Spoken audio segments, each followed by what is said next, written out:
आपने sir Isaac Newton का नाम तो सुना ही होगा, लेकिन क्या आपको पता है कि न्यूटन ने भी हमारी तरह स्टॉक मार्केट में पैसा खोया था, जिससे उसके बाद उन्होंने दोबारा कभी इन्वेस्ट नहीं किया। 70-20 में न्यूटन ने साउथ सी कंपनी के स्टॉक खरीदे, लेकिन कुछ समय बाद जब स्टॉक का प्राइस गिरा तो उन्होंने अपने सारे स्टॉक बेच दिए। फिर कुछ महीनों बाद जब मार्केट में उछाल आया तो फिर न्यूटन ने शेयर खरीद लिए और उन्होंने अपने 20,000 पाउंड गंवा दिए, जो आज के टाइम पे $3 मिलियन होते हैं।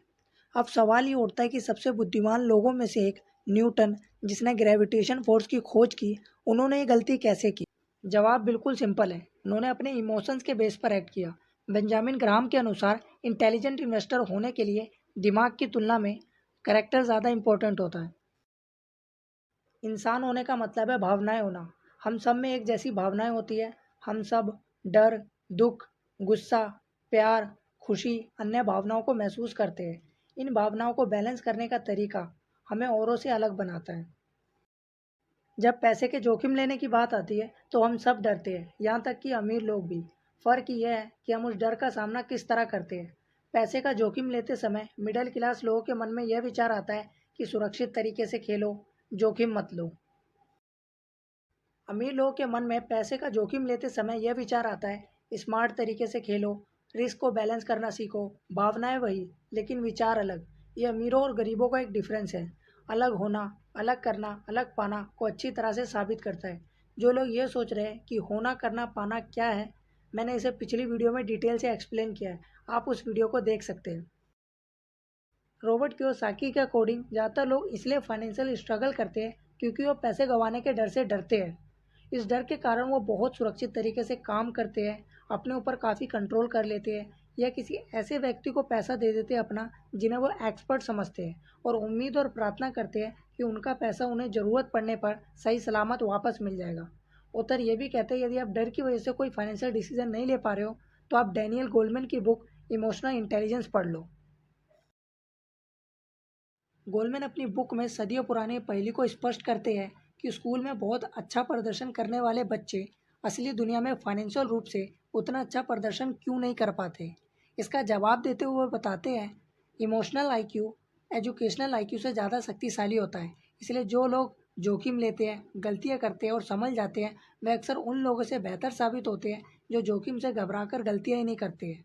बहुत सारे लोग कॉलेज के पास होकर तो निकलते हैं, लेकिन जोखिम लेने के लिए इमोशनल रूप से तैयार नहीं होते हैं, खासकर फाइनेंशियल जोखिम। ज़्यादातर शिक्षक इसलिए अमीर नहीं बन पाते क्योंकि वह एक ऐसे माहौल में काम करते हैं जो लोगों को गलतियां करने के लिए सज़ा देता है। इसके अलावा अक्सर वह खुद भी गलतियां करने से डरते हैं। फाइनेंशियल फ्री होने के लिए आपको सीखने की ज़रूरत है, गलतियां करने की ज़रूरत है और रिस्क को बैलेंस करने की ज़रूरत है। अगर आप पैसे गंवाने और भीड़ से हटकर काम करने से डरते हो तो आपको फाइनेंशियल फ्रीडम अचीव करने में बहुत मुश्किल हो सकती है। ऑथर कहते हैं, गोल्डमैन की बुक पढ़ने के बाद मुझे एहसास हुआ कि फाइनेंशियल आईक्यू 90% इमोशनल होता है और 10% फाइनेंशियल होता है। वो अपनी बुक में इरेस्मस ऑफ रोटरडम का उदाहरण देते हैं, जिन्होंने फैक्ट और इमोशन के बीच में काफ़ी डिटेल में लिखा है। उन्होंने फैक्ट माइंड और इमोशन माइंड की तुलना करते हुए बताया है कि फैक्ट माइंड की तुलना में इमोशन माइंड 24 गुना ज़्यादा शक्तिशाली होता है। जैसे आपने कुछ ऐसा कह दिया होगा जो आप नहीं कहना चाहते थे। आपका दिल टूट जाने पर आप उस सदमे से लंबे समय तक बाहर नहीं निकल पाए होंगे।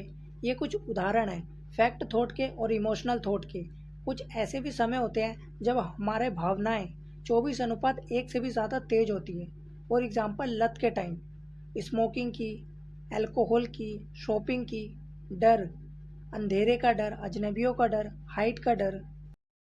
ये विचार फैक्ट की बजाय इमोशन से उत्पन्न होते हैं। साइकोलॉजी की भाषा में इसे बड़े और बच्चे के बीच का युद्ध कहते हैं। बड़ा कहता है तुम्हें अपना होमवर्क कंप्लीट करना चाहिए। बच्चा कहता है मैं अपना होमवर्क कंप्लीट नहीं करना चाहता। यही बात हमारे पैसों पर भी लागू होती है। हमारे अंदर का बड़ा आदमी कहता है तुम्हें अपने पैसे बचाने चाहिए, लेकिन हमारे अंदर का बच्चा कहता है मैं छुट्टियां मनाने जाना चाहता हूँ। हमारे अंदर का बच्चा हमेशा चाहता शब्द का ज़्यादा उपयोग करता है। अब सवाल ये आता है कि हम बड़े कैसे बने। बड़े होने का मतलब है कि यह जानना कि आपको क्या करना है और फिर उस काम को सही तरीके से पूरा करना है, भले ही आप उसे ना करना चाहते हो। मैं उम्मीद करता हूँ दोस्तों आपने इस वीडियो से काफ़ी कुछ सीखा होगा। अगर आप आगे भी इसी तरह की वीडियो देखना चाहते हैं तो चैनल को सब्सक्राइब करके बेल आइकन प्रेस कर लेना अगर ये वीडियो आपको पसंद आई तो वीडियो को लाइक करना, नहीं पसंद आए तो वीडियो को डिसलाइक करना। अपना वैल्यूबल टाइम देने के लिए thank you and good bye.